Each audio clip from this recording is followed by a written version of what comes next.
Well, hi there, and welcome back to the Baseball Replay Journal. We have a very, very special and for this channel, unusual setup for you here today. We're playing with the 1908 season now with Bill Staffa's Skeetersoft NPIII program that you can see here. Also courtesy of Cyrus D'Amato, who is the person who programmed this. We'll tell you a little bit more about this as we go along here. And yes, I am doing two replays at once. We're here at the very, very beginning, by the way, of this 1908 replay. This is April 14th, 1908. This is the first day of the season. We played 5 games so far in this season. It's been a little while since I've done any playing with this. I've been focusing a little bit more on Diamond Mine and a lot more on writing the blog and on creating some of these videos. So without any further ado, let's get going. And we'll start off here really quick with Topsy Hartzell, who heads a fly ball out there to right field for the first out. So you can see here I have a dice cam which actually just arrived today, which is why I've taken this project on. These dice are not standard APBA dice. This is from a company called Die Hard Dice that also made this nice dice box that you can see here that I like a lot. I very, very strongly recommend these dice if you are interested in playing something like this. They feel much better in the hand, I think, than APBA dice. These are metal dice. Yeah, they're great. Absolutely, totally, 100% recommend them for any of your dice-based games. And there's a 36 roll here for Oldring. One of the things, and we'll talk about this as we go along, that we have as part of NP3, it's not standard APBA. You have things like this so-called little E fielding system, which includes some re-rolling. This is to help increase the number of errors in seasons with higher error totals without necessarily going totally overboard. And as you can see, there is an error, first and second on error there on that fly ball hit over to George Stahl in left field. And just like that, the Athletics have a thread here with Eddie Collins coming up when you're running around second base. This is much different and a little bit harder, I think, to broadcast than doing Diamond Mine games, because a lot of the play-by-play is sort of what goes on in your head. Now, right now is where you ask the question, okay, do you swing away or not? And the reason why I say that is because, remember, it's 1908, and we're talking about completely different types of offensive patterns. You know, you could bunt here. It's a little bit early to bunt, though, and in this circumstance, I don't think I'm going to bunt with Eddie Collins coming up. But as we will quickly see, it will behoove us to bunt frequently soon. 43 out at first, runner to third. And that brings up Danny Murphy, who's kind of the other, I guess, Philadelphia Athletics threat. He rolls a 45, which is going to be a walk. Jack Cheswood does not have any sort of anti-walk rating to prevent that from happening. Runners on first and second now, and here comes Harry Davis, and he gets a 55, which is going to be a, looks like that's a single to right, and the runner, which was Murphy, gets thrown out of third base, and that happened because he, I believe, is a slow runner. We can take a quick look and see. That's not what I wanted to do. I wanted to display his card. Yeah, he's a slow runner, which is exactly what happened. So you can see, if you haven't seen it before, if you haven't seen this game before, there are a few changes and a few modifications to the APBA formula. In fact, there are so many modifications that you can't really call this an APBA game. The name NP3 is more of a reference to the National Pastime game, which this is more a derivative of. I should be careful before speaking too much about this, though, because I might get things a little bit wrong. Charlie Hemphill gets the walk early on, and now my first question here with Willie Keeler coming up is, do we hit and run or not? Let's give that a try and sort of see what happens. As you can see, too, I am managing both teams, which is the way that it should be done when you're playing a game like this. Hit and run works. The Highlanders get out of the double play. And now they have a runner on second base, and Harry Niles is up. Again, another potential bunting situation, but we will swing away with him. Let's see what we have here. It looks like 64, and it's a strikeout. Strikeout for Rube Vickers, who I thought I wasn't starting this game. Anyway, no problem. We'll just go along with what we have. There's always a few little kinks and little twerks and stuff like that happen. Hal Chase now up, and 31, single, runner on second scores, and then this little C is the reason why this pops up, because Chase is thrown out trying to steal. 1-1 now the score. Chase tried to steal second on that automatic steal that is also part of this game, and was thrown out, and that brings us up to the top of the second inning. Now, I prefer the automatic steal to doing manual stolen bases, but that's a topic that could last us probably the entire video. I won't bore you too much with that at the moment. 53 is the next roll, first on an error for Jimmy Collins. There's all sorts of stuff to talk about here. For example, you'll notice that some of these error numbers, so the little e's will come on some of these other play result numbers that are not traditional error numbers. I know that from playing this game a lot. Especially with the cards and dice.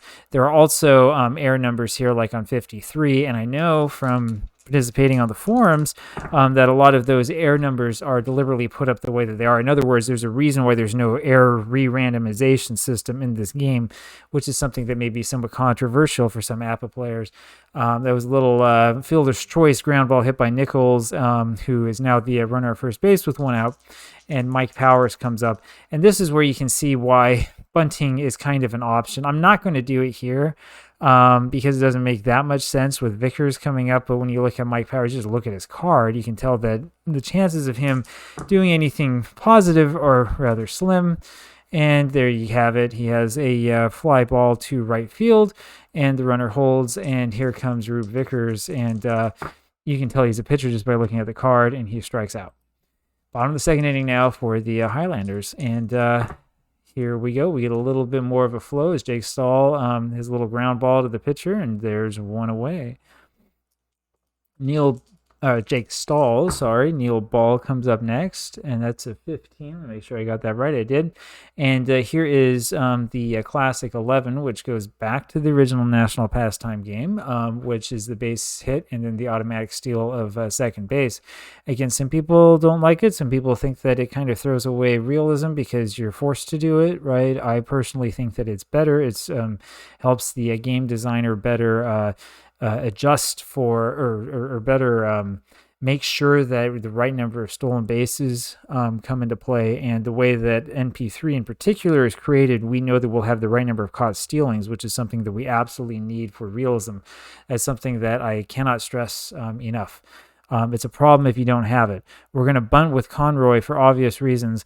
I love these cards. I love having the on-base percentage up here as opposed to the batting average, so I can make decisions that make sense, so I don't have to look through here and be like, okay, well, he's got, 3 8s and he's got this 7. That might be something, but we're up against this B pitcher. We'll bunt with him. That's the beginning and end of it. And 65 is the result, and that winds up as a strikeout. So much for Conroy, and with 2 away, that brings up Red Kleinow, and he has a little fly ball to left field, and that will do that. Up next is Topsy Hartzell. So 1908 is a great season. It's a great season to replay. I love reading about seasons like 1908. I actually have a PDF copy of every sports section of the 1908 Chicago Tribune, as well as almost all of the first pages and most of the editorial pages that I put together. My goodness, almost 15 years ago. I still have it. I'm pretty sure I still have it somewhere. And if I don't, you can get the same thing. You can get every paper on newspapers.com. I really want to do research on the season. I want to write a lot about it, but I haven't done so yet. The idea is to have this be sort of like the secret project that eventually comes out in the blog. One of the reasons why I'm kind of gunning for that is because there's a lot of things that I want to talk about when it comes to the history of the National Pastime game and the history of APBA. Eddie Collins with the fly out to left field, and that ends that inning for the Philadelphia Athletics. And I need to remember I'm playing a game here. Highlanders come back up now, bottom of the third inning, with Jack Chesbro leading off. And Chesbro does get a so-called base hit result, but ends up being that ground ball to shortstop because of Vickers' pitching grade. There's a lot of stuff that goes on here. We'll talk about the downgrade, the adjustment, and so on as that comes up as needs be.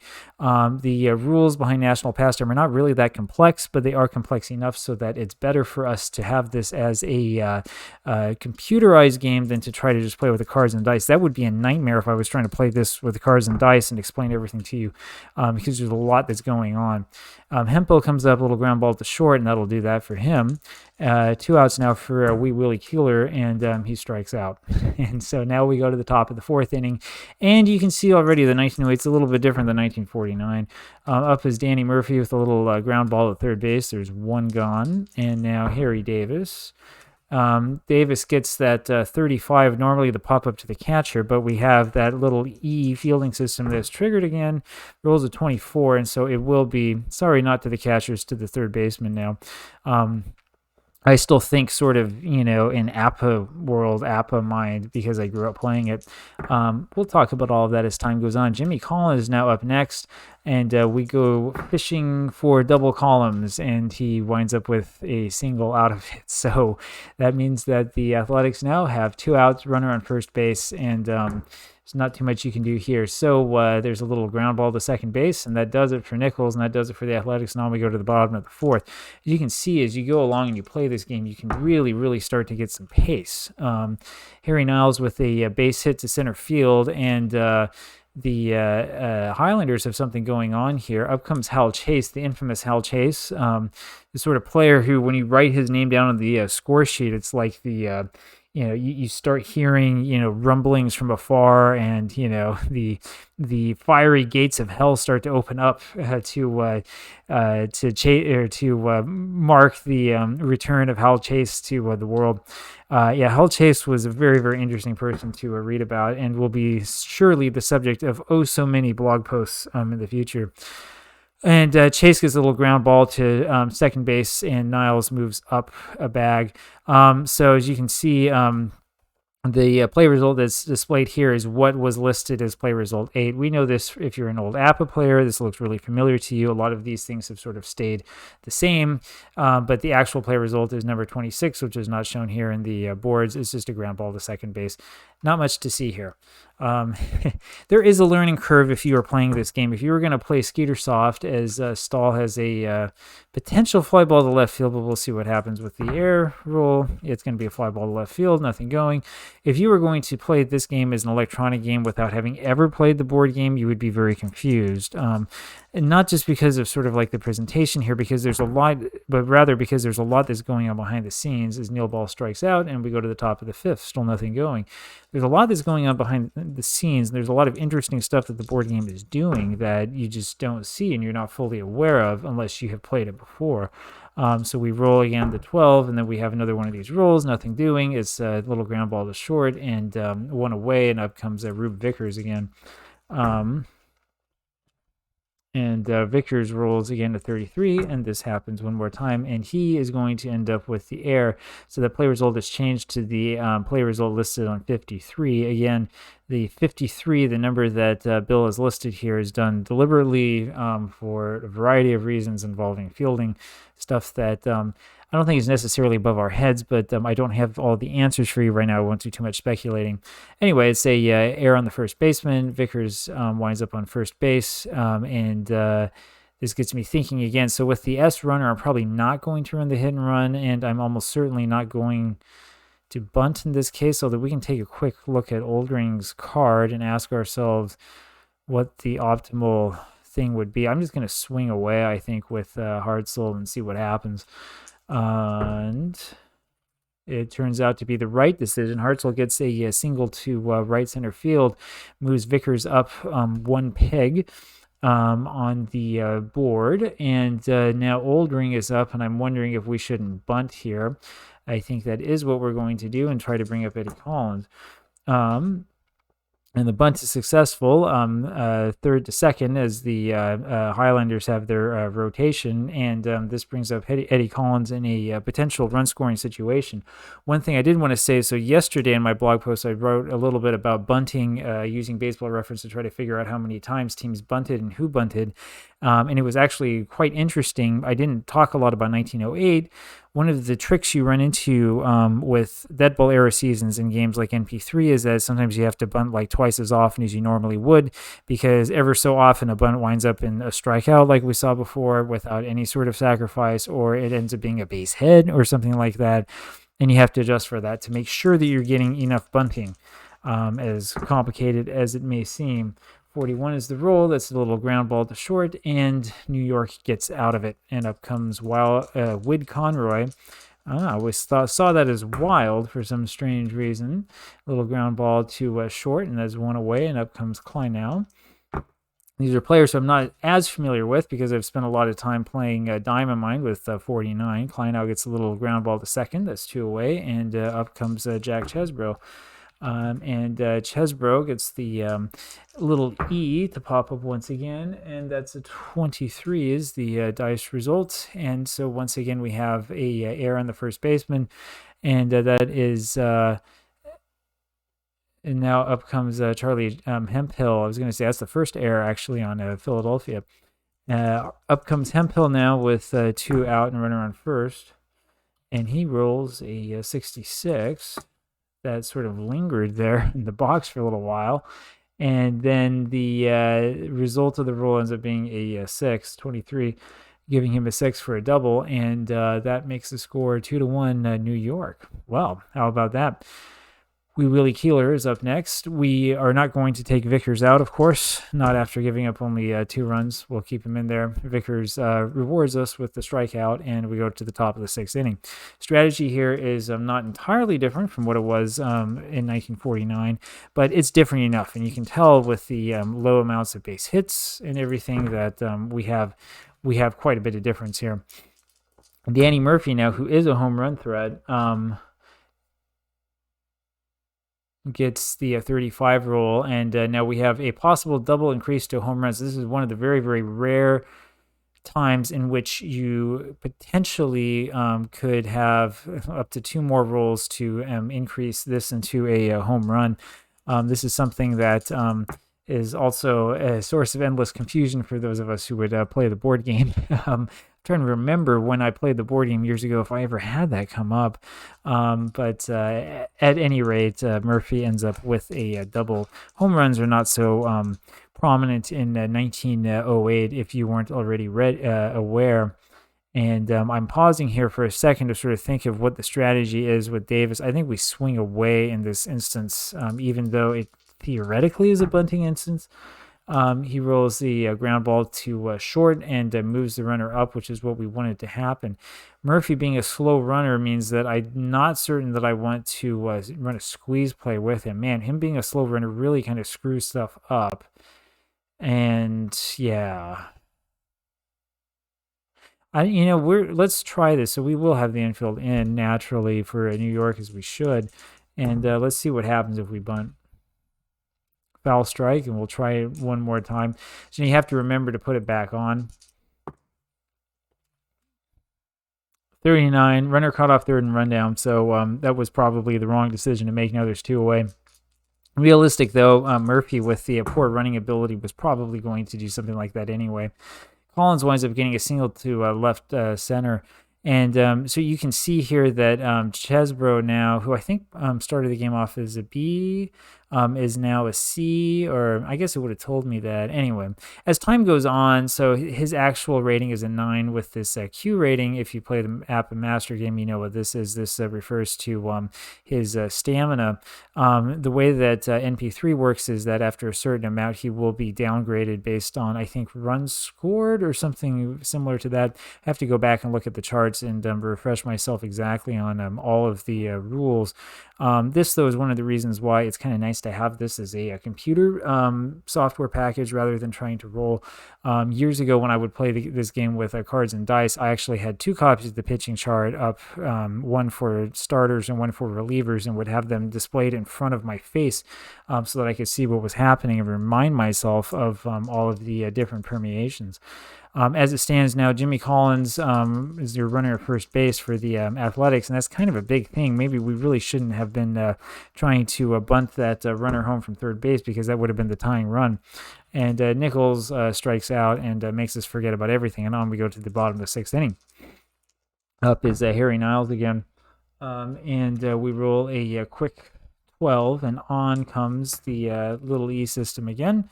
But nothing changes here. A little ground ball at first base is all that he gets. Hal Chase now does roll a hit, but Vickers remains at the B level, and so there's another out, 2 away. The single does come in, though, from Jake Stahl, so there's a little bit of a chance for the Highlanders now. And Neil Ball ends up hitting a fly ball to left field, and that ends that. Up now, top of the seventh inning, is Mike Powers. And we're going to get another one of our favorite little E's. And nothing is going on this time. And up comes the pitcher, Vickers, who we're going to leave in the game, obviously.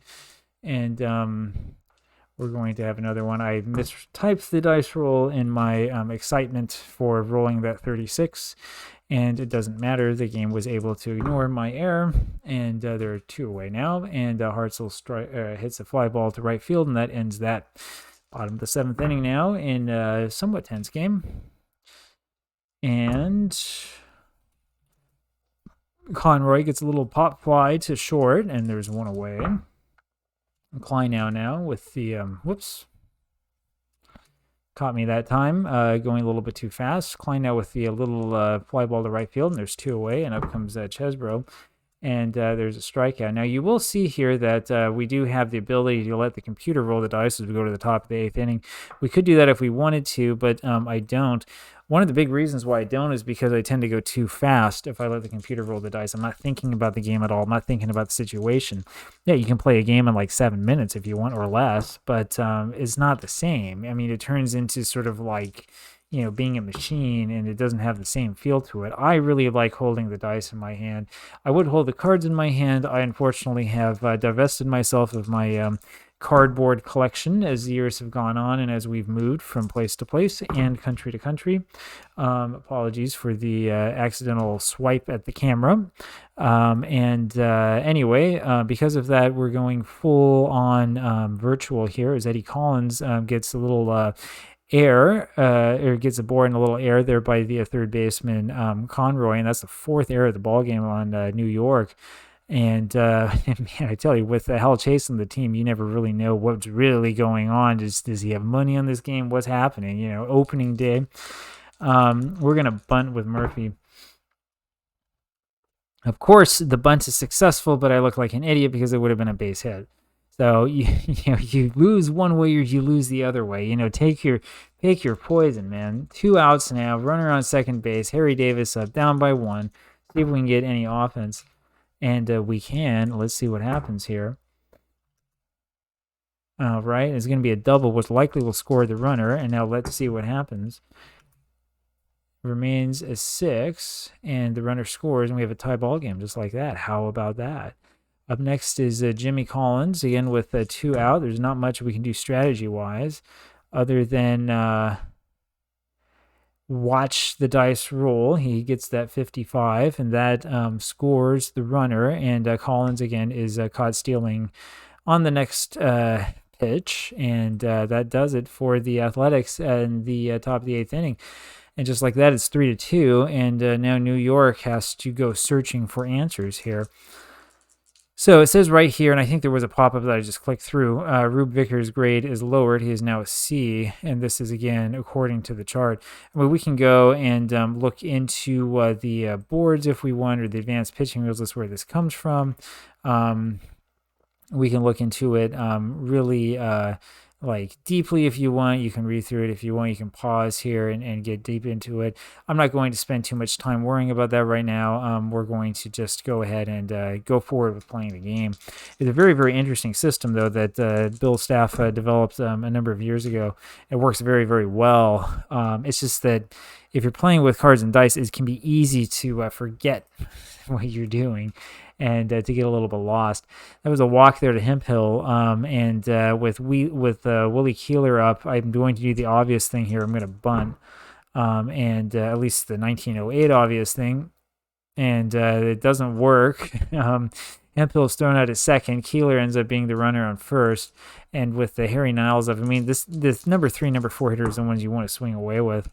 And there is another little E, and it winds up staying that fly ball to right field. 2 outs now for Hal Chase, and let's see what Chase can do. And he hits it over to the pitcher, and that's that in the 8th inning. Up comes Nichols here in the top of the 9th inning. Ground ball to third, and that's going to be 1 away. Oops, I'm sorry. Here, I'll show you something here. You can undo that. This was actually 32. It's still going to be an out, but we want to make sure that we have everything recorded correctly. Pretty cool, huh? You can actually undo things in this game. Imagine that, you know? Unlike another computer game I can think of that has no undo button, so you can't stop the computer manager from making some bonehead decision. Not that that's happened in any of these replays before. Vickers strikes out. On we go to the bottom of the 9th inning. And wow, this video is a little bit longer than I thought it was going to be, but I think this is a pretty good introductory video for what should be a pretty long series of these.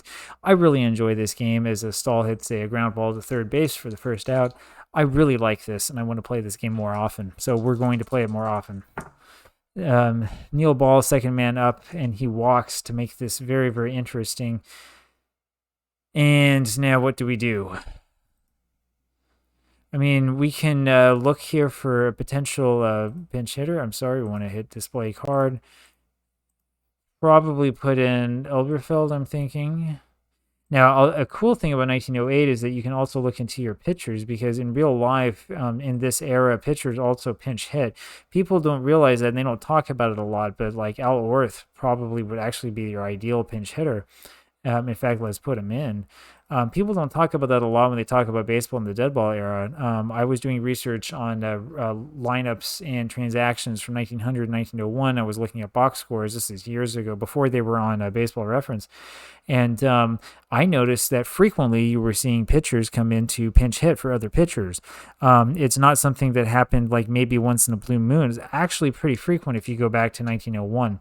And so in 1908, this is also something that was definitely a possibility. All right, Orth now hits that 53, gets on base on an error. Vickers is down to a D rating now after giving up these base runners. And this is a crucial moment of this game, isn't it? With 1 out and Klein now coming up. Got to bring the infield in. I think for New York, we're going to have Klein now stay in. The question is, do we have him bunt or do we have him swing away? I'm probably going to have him swing away with 2 slow runners. I would probably have him swing away. I'd have him probably bunt if there was if the bases were loaded, but I don't see really any advantage right now to bunting. And this is probably where, you know, the comment section can start going nuts on me for doing the wrong thing. But honestly, I look at this and I think, let's see what happens. Let's see what happens. Yeah, we're going to get a little swing away here and sort of see how this one winds up. Boy, I wasn't expecting that to take place. We will, by the way, keep Vickers in despite the fact that his grade has been lowered to a D. There's no point really in taking him out. I mean, he's pitching a great game. Gave up only 5 hits so far today with 6 strikeouts, only 3 walks, which I think have kind of hurt him a little bit. But I don't see any reason to take him out. 43 is the roll. Out at first, runners hold, and that brings up Jack Chesbro, and now is where you have to have the pinch hitter. And Elberfeld, so we'll look at his card, but Elberfeld is the other guy who I was thinking about bringing in. We're going to bring him in, and this is it. This is the last-ditch opportunity for the New York Highlanders here in the first game of the season, opening day. I tell you, I haven't done any sort of research on this. I haven't looked at what the newspaper said. I haven't looked at what the crowd was like. I just thought I wanted to sit down and play this. So my apologies. I'm not going to be able to sort of set this up as well as I probably should be able to. But this is exciting, isn't it? And the roll comes in as 51 as a 14. He's going to walk. And the tension mounts and the screw is tightened just a little bit more. And Vickers has 4 walks in this game, and up goes Charlie Hemphill. Hemphill is Let's see. It looks like he's 2 for 4 today, I'm guessing. Just looking at this. Yeah, here we go. And here we go.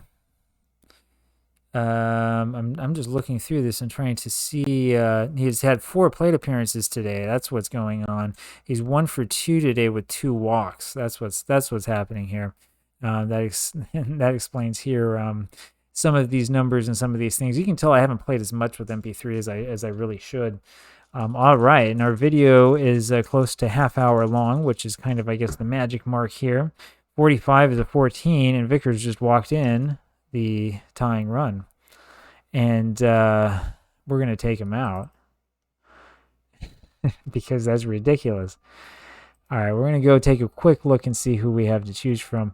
We're probably going to go with one of these guys who have, so as you can see, the star ratings mean that the guy, the pitcher, pitched as a reliever in real life. We're going to go here with probably Jack Flatter. And we could go really, though, with any pitcher that we wanted to. Yeah, so in comes Jack Flatter to try to put out the fire. The reason why I say we can go with really any pitcher that we wanted to is because in real life, there was, in 1908, very little difference, if any difference at all, between starting pitching and relief pitching. So, again, this was a very, very different time, 62, and that's going to likely be out number 3, that we'll see what happens with the air range rule. It's going to be 45, and we are into extra innings. So, Orth, let's see if we can do this right.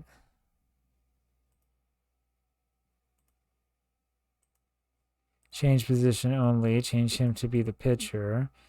Elberfeld. All right, so this is, I'm trying to remember how to do this. I think we have to display his card. He wants to be a shortstop. Do we have anybody who can play third base? Yeah, we're probably going to put Moriarty in at third.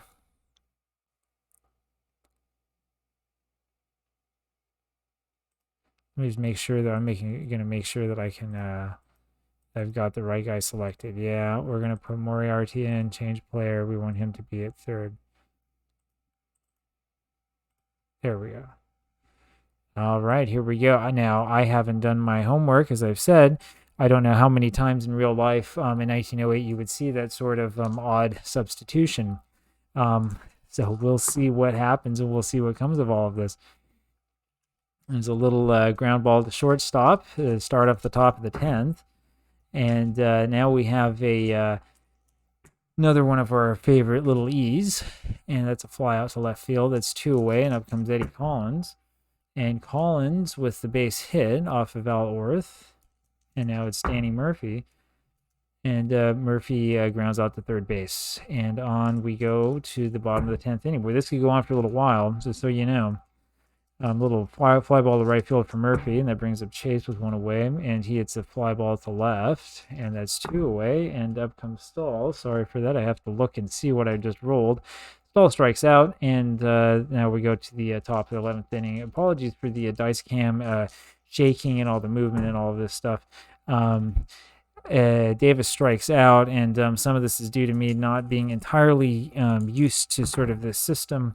We're just sort of getting used to things as we go along here. Jimmy Collins with a fly ball to left field, and there's 2 out, and Nichols is out quickly. Little bouncer to the pitcher, and we're into the bottom 11th inning just like that.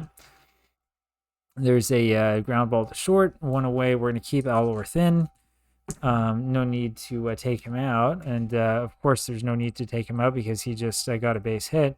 Flatter's grade now has decreased, so for relievers, instead of downgrades being based upon numbers of innings pitched, as it is for starters in NP3, it's based rather on batters faced. Again, this is 1908. Does it really matter that much? Not so much. Not as much as you might think. Not as much as you might think. Klein now gets the 0. He can end it right here. Let's see what happens. That's a double, and Orth, because he's slow, doesn't score on the double. That brings that Moriarty back up, sorry. What a name.